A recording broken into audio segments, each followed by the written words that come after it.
if you just check in with this, do whatever you're going to do, check in again. If it hasn't changed, there's something else that you could do which would make so much more of a difference.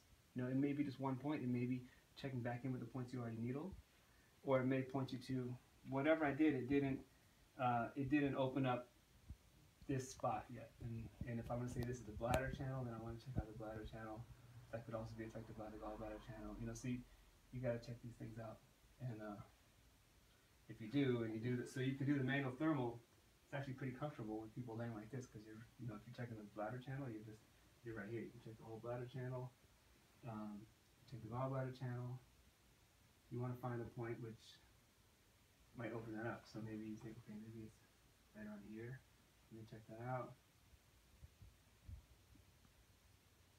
That seems to help. And hey, when she was laying on her front, it was her right ankle that had the second least rhythm after the shoulder. And I know she hurt her ankle and her knee. So it's like these things should make sense too. Shouldn't be totally off the wall if you think about them. So that's one thing, to find a point. You can also check the back. And with checking the back, you don't have to stay on the acupuncture. You can kind of scan the back like I talked about with some people when you're scanning the belly for manual thermal. You can find the right layer and then just kind of move on that layer, looking for points that jump out at you.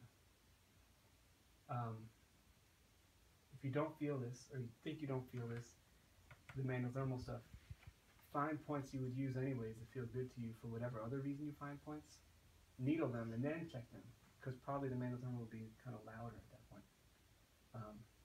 And then just also check in with, if I know that I can localize a finding to right here with local listening, which you all seem to be relatively comfortable with,